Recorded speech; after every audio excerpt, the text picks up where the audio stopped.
হুম, রামায়ণ কি শুধুই একটা প্রাচীন রূপকথার গল্প, নাকি আমরা যদি বলি যে এর পেছনে একটা অত্যন্ত নিখুঁত গাণিতিক এবং জ্যোতির্বিজ্ঞান সম্মত টাইম স্ট্যাম্প আছে? হ্যাঁ, অনেকেই কিন্তু এটাকে শুধুই গল্প ভেবে ভুল করেন। ঠিক। আর ধরুন আমরা যদি বলি যে রামের জন্মের একদম সুনির্দিষ্ট তারিখটি হল ১২,২৪০ খ্রিস্টপূর্বাব্দের ২৯শে নভেম্বর। শুনতে অবাক লাগলেও এই তথ্যটা কিন্তু পুরোপুরি বিজ্ঞানসম্মত। একদম। আজকের এই বিশেষ বিশ্লেষণে আমরা এমন কিছু তথ্য উন্মোচন করতে চলেছি যা ইতিহাস, বিজ্ঞান এবং আধ্যাত্মিকতার মধ্যকার সীমারেখাকে সম্পূর্ণ মুছে দেবে।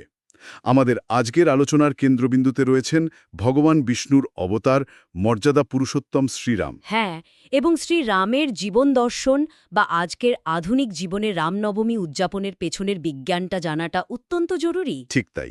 আমরা প্রাচীন জ্যোতির্বিজ্ঞানের সূত্র ধরে তার জন্ম, রাম রাজ্যের বাস্তব শাসন ব্যবস্থা এবং এই ২১ শতকের আধুনিক জীবনে উপবাস বা রাম নাম জপের পেছনের মনস্তাত্ত্বিক লজিক নিয়ে গভীরভাবে আলোচনা করব। আর এই আলোচনাটা শুরু করার আগে একটা জিনিস বুঝতে হবে। আমরা যখন প্রাচীন ইতিহাস খুঁজি তখন আমরা সাধারণত মাটির নিচে চাপা পড়া শিলালিপি বা ধ্বংসাবশেষ খুঁজি। হুম, আর্কিওলজি যাকে বলে আর কি। ঠিক। কিন্তু আমাদের প্রাচীন ভারতীয় মুনি ঋষিরা ইতিহাস সংরক্ষণের জন্য মাটির দিকে তাকাননি, তারা তাকিয়েছিলেন আকাশের দিকে। মানে তারা মহাকাশকে একটা অনন্তকালের কসমিক হার্ড ড্রাইভ হিসেবে ব্যবহার করেছিলেন। আচ্ছা, এই জায়গাটাতেই আমার সবচেয়ে বড় কৌতূহল। ১২,২৪০ খ্রিস্টপূর্বাব্দের একটা নির্দিষ্ট দিনের কথা আমরা আজকের দিনে দাঁড়িয়ে এত নিখুঁতভাবে কিভাবে বলতে পারি? আকাশকে টাইম স্ট্যাম্প হিসেবে ব্যবহার করার প্রক্রিয়াটা আসলে কি? খুব চমৎকার একটা প্রশ্ন করেছেন। এই বিজ্ঞানটিকে বলা হয় আর্কিও অ্যাস্ট্রনমি বা প্রত্ন জ্যোতির্বিজ্ঞান। প্রাচীন গ্রন্থগুলোতে, বিশেষ করে বাল্মীকি রামায়ণে, রামের জন্মের সময় গ্রহ নক্ষত্রের অবস্থানের অত্যন্ত নিখুঁত বর্ণনা দেওয়া আছে। আচ্ছা, গ্রহদের পজিশন বলা আছে। একদম। সেখানে বলা হয়েছে চৈত্র মাসের শুক্লপক্ষের নবমী তিথিতে পুনর্বসু নক্ষত্রে ঠিক দুপুরবেলা যখন ৫টি গ্রহ তাদের উচ্চস্থানে বা এক্সল্টেশনে ছিল তখন রামের জন্ম হয়। ৫টি গ্রহ উচ্চস্থানে ছিল। হ্যাঁ, এখন পৃথিবীর অক্ষ বা অ্যাক্সিস কিন্তু একেবারে স্থির নয়। এটি একটা লাটিমের মতো খুব ধীরে ধীরে ঘোরে, যাকে বিজ্ঞানের ভাষায় বলা হয় প্রিসেশন অব দ্য ইকুইনক্সেস। এর ফলে হাজার হাজার বছর ধরে আকাশে নক্ষত্রদের অবস্থান এবং ঋতুচক্র ধীরে ধীরে বদলাতে থাকে। হুম, তার আজকের দিনে চৈত্র মাস বলতে আমরা যেমন বসন্তকাল বা গ্রীষ্মের শুরু বুঝি, সেই ১২,০০০ বছর আগে চৈত্র মাস নিশ্চয়ই অন্য কোনো ঋতুতে পড়ত। ঠিক ধরেছেন। মহাকাশের সেই পরিবর্তনের গাণিতিক মডেলগুলো কম্পিউটারে ফেলে যখন পেছনের দিকে হিসাব করা হয়, তখন দেখা যায় যে বাল্মীকি রামায়ণে গ্রহ নক্ষত্রের যে নির্দিষ্ট অবস্থানের কথা বলা হয়েছে তা ঠিক ১২,২৪৪০ খ্রিস্টপূর্বাব্দের ২৯শে নভেম্বর তারিখে মিলে যায়। ও, দারুণ ব্যাপার তো। হ্যাঁ, আর সবচেয়ে বড় প্রমাণ হল সেই সময় চৈত্র মাসটি আসত শরৎকালে। এই নিখুঁত মিল প্রমাণ করে যে রামায়ণ কোনো কল্পনা নয়, বরং এটি সমসাময়িক পর্যবেক্ষণের উপর ভিত্তি করে লেখা একটা বাস্তব ঐতিহাসিক দলিল। এটা সত্যি অভাবনীয়। আকাশকে একটা কসমিক ঘড়ির মতো ব্যবহার করে প্রাচীন ইতিহাসকে ডিকোড করা। হুম। এবার আমরা যদি একটু রামের জন্মের পেছনের ঘটনা প্রবাহের দিকে তাকাই, হ্যাঁ, সেখানেও অনেক শিক্ষণীয় বিষয় আছে। ঐতিহাসিক এবং আধ্যাত্মিক তথ্যগুলো আমাদের জানাচ্ছে যে ইক্ষ্বাকু বংশের রাজা দশরথ এবং তার ৩ রানী কৌশল্যা, কৈকেয়ী এবং সুমিত্রা, তারা নিঃসন্তান ছিলেন। এত বড় সাম্রাজ্যও কিন্তু কোনো উত্তরাধিকারী নেই। আর এখানেই প্রাচীন ভারতের এক সূক্ষ্ম মনস্তাত্ত্বিক কৌশল আমরা দেখতে পাই। গুরু বশিষ্ঠের স্ত্রী গুরুমা অরুন্ধতী একদিন একটা কৌশল অবলম্বন করেন। রাজা দশরথ যখন দরবার থেকে ফিরছিলেন, আচ্ছা। তখন অরুন্ধতী ইচ্ছে করেই তার নিজের নাতিকে সামান্য চিমটি কাটেন যাতে শিশুটি কেঁদে ওঠে। দশরথ চিন্তিত হয়ে কারণ জানতে চাইলে অরুন্ধতী খুব বুদ্ধিমত্তার সাথে বলেন যে সে কাঁদছে কারণ বশিষ্ঠ আপনার গুরু, কিন্তু আপনার অবর্তমানে এই রাজ্যের কি হবে? তিনি কার গুরু হবেন? আপনার তো কোনো সন্তান নেই। বাহ! একটা সরাসরি উপদেশের চেয়ে এই ধরনের পরোক্ষ কিন্তু গভীর কথা মানুষের মনে অনেক বেশি প্রভাব ফেলে। এরপর দশরথ কুলগুরু বশিষ্ঠ এবং ঋষি শৃঙ্গীর তত্ত্বাবধানে পুত্রেষ্টি যজ্ঞ সম্পন্ন করেন। হ্যাঁ, পুত্রেষ্টিযোগ্য। কিন্তু এখানে আমার একটা খটকা আছে। আধুনিক দৃষ্টিকোণ থেকে অনেকেই যজ্ঞ বলতে কেবল আগুনে ঘি ঢালা বোঝেন। এর পেছনের আসল বিজ্ঞান বা দর্শনটা কি? কিভাবে একটা যজ্ঞ থেকে সন্তানের জন্ম হতে পারে? দেখুন, যজ্ঞকে কেবল একটা বাহ্যিক আচার হিসেবে দেখলে এর মূল অর্থ হারিয়ে যায়। প্রাচীনকালে যজ্ঞ ছিল একটা অত্যন্ত উচ্চমার্গের এনার্জেটিক বা শক্তিকেন্দ্রিক প্রক্রিয়া। মানে এনার্জি ম্যানিপুলেশন। একদম তাই।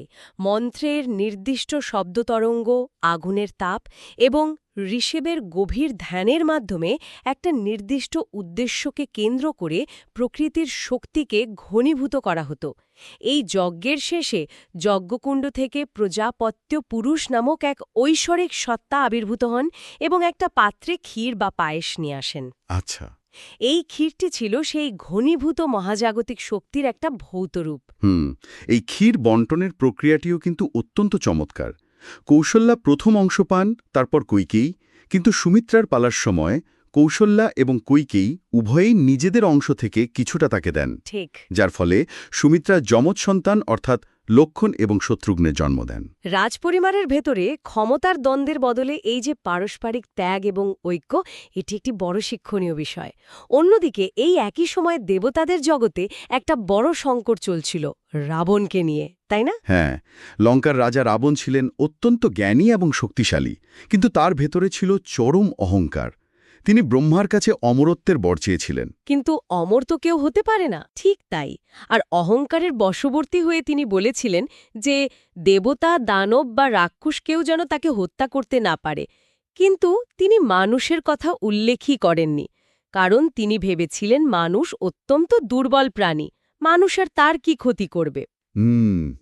অহংকার কিভাবে মানুষকে নিজের দুর্বলতার প্রতি অন্ধ করে দেয়, এটি তার একটা উৎকৃষ্ট উদাহরণ। আর রাবণের এই অহংকার চূর্ণ করতেই ভগবান বিষ্ণু মানবরূপে দশরথের পুত্র শ্রীরাম হিসেবে অবতীর্ণ হন। একদমই তাই। শ্রীরামের এই যে মানব জীবন, তাকে আমরা মর্যাদা পুরুষোত্তম বা চূড়ান্ত আদর্শ মানুষ বলি। কিন্তু বর্তমান যুগে পারফেক্ট বা নিখুঁত মানুষ শব্দটা শুনলেই আমাদের একটু অবাস্তব মনে হয়। তার শিক্ষাজীবন এবং বেড়ে ওঠার মধ্যে এমন কি ছিল যা তাকে এই পুরুষোত্তম স্তরে উন্নীত করেছিল? আসলে মর্যাদা শব্দটির অর্থ হল সীমা বা বাউন্ডারি। যিনি জীবনের প্রতিটি ক্ষেত্রে, তা সে ব্যক্তিগত হোক বা সামাজিক, নৈতিকতার সর্বোচ্চ সীমা বা বাউন্ডারিগুলো নিখুঁতভাবে মেনে চলেন, তিনিই মর্যাদা পুরুষোত্তম। বুঝতে পেরেছি। গুরু বশিষ্ঠের আশ্রমে রাম কেবল অস্ত্রচালনা শেখেননি, তিনি শিখেছিলেন সংযম, বেদ এবং ন্যায় বিচার। তার এই শিক্ষার প্রথম বড় পরীক্ষা হয় যখন ঋষি বিশ্বামিত্র তাকে তারকা রাক্ষসীকে বধ করার জন্য নিয়ে যান। হ্যাঁ, তারকাবধের ঘটনা। কিন্তু এখানেও একটা প্রশ্ন ওঠে। রাম তো ছিলেন করুণা এবং শান্তির প্রতীক। ধর্মের পথে কি এই ধরনের ধ্বংস বা হত্যা সমর্থনযোগ্য? একজন ১৬ বছরের রাজপুত্রের হাতে অস্ত্র তুলে দেওয়াটা কি সাংঘর্ষিক মনে হয় না? এখানেই বিশ্বামিত্র রামকে একটা অত্যন্ত গভীর দর্শন শিক্ষা দিয়েছিলেন। ধর্মের জন্য কেবল নিষ্ক্রিয় শান্তি বা করুণাই যথেষ্ট নয়, নিরীহ মানুষকে রক্ষা করার জন্য এবং সমাজের ভারসাম্য বজায় রাখার জন্য প্রয়োজন ধর্মময় ক্রোধ বা রাইচিয়াস অ্যাঙ্গার। রাইচিয়াস অ্যাঙ্গার, আচ্ছা। তারকা কেবল একজন ব্যক্তি ছিল না, সে ছিল সেই অশুভ শক্তির প্রতীক যা নিরীহ ঋষিদের তপস্যায় বিঘ্ন ঘটাচ্ছিল।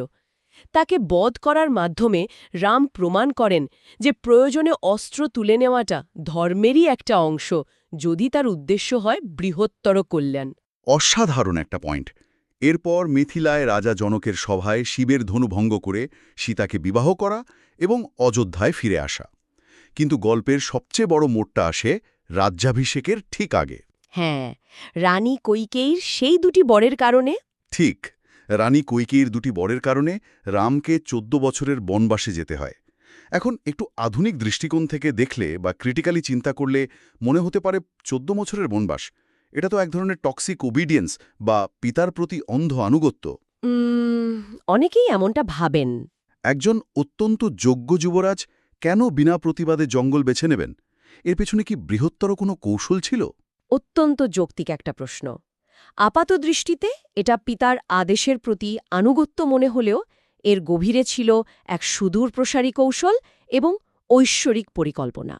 রাম যদি কেবল অযোধ্যার সিংহাসনে বসতেন তবে তিনি কেবল একটা নির্দিষ্ট রাজ্যের রাজাই থেকে যেতেন। হ্যাঁ, রাজপ্রাসাদের আরামদায়ক জীবন তো একজন শাসককে সাধারণ মানুষের বাস্তব সমস্যা থেকে দূরে রাখে। একদম।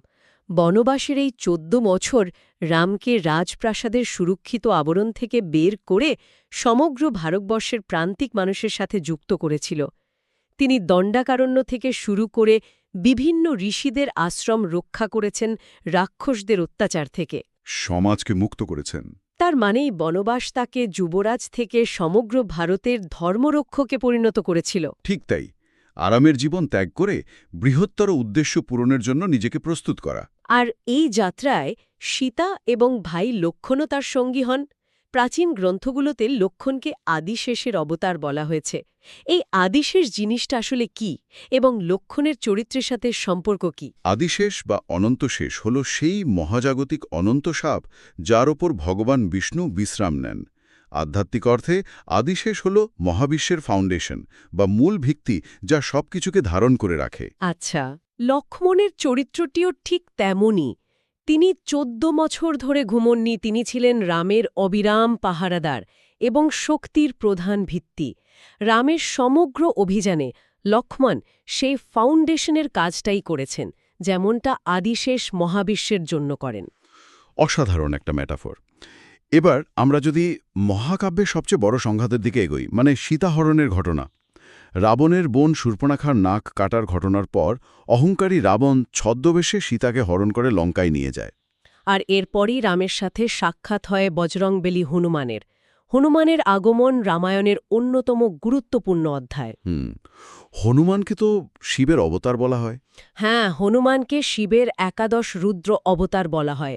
রুদ্র হল শিবের সেই প্রলয়ঙ্কারী রূপ যা প্রচণ্ড শক্তি এবং ধ্বংসের প্রতীক। কিন্তু হনুমানের মধ্যে এই অসীম শক্তি চরম ভক্তি এবং সূক্ষ্ম বুদ্ধিমত্তার সাথে মিলেমিশেছিল। মানে উনি শুধু একজন দূত ছিলেন না? একদম না।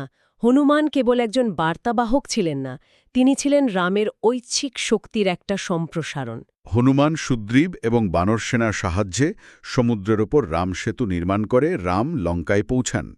জ্যোতির্বিজ্ঞানের সময়কাল বিশ্লেষণ করে দেখা যায় মাত্র ৩১ বছর বয়সে রাম এই মহাযুদ্ধে নেতৃত্ব দিয়েছিলেন। ভাবা যায়, এত অল্প বয়সে এত বড় দায়িত্ব। ঠিক, কিন্তু এই যুদ্ধ তো কোনো সাম্রাজ্য বিস্তার বা জমি দখলের জন্য ছিল না। একদমই নয়। রাবণের কাছে সোনার লঙ্কা ছিল, অসীম সামরিক ক্ষমতা ছিল, কিন্তু তার ভেতরে ছিল চরম ঔদ্ধত্য এবং অহংকার। এটা ছিল নৈতিকতার সাথে অহংকারের যুদ্ধ। হ্যাঁ, ধর্মের যুদ্ধ। আর ব্রহ্মাস্ত্রে রাবণকে বধ করার পর বিজয়ী হিসেবে রামের মধ্যে কিন্তু কোনো ঊর্ধ্বত্ব ছিল না।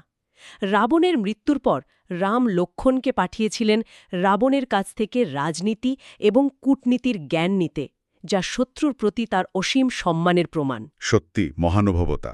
এরপর সীতা উদ্ধার এবং অগ্নি পরীক্ষার অত্যন্ত জটিল অধ্যায়টি পেরিয়ে তারা অযোধ্যায় ফিরে আসেন। আর এরপরেই প্রতিষ্ঠিত হয় সেই বিখ্যাত রামরাজ্য।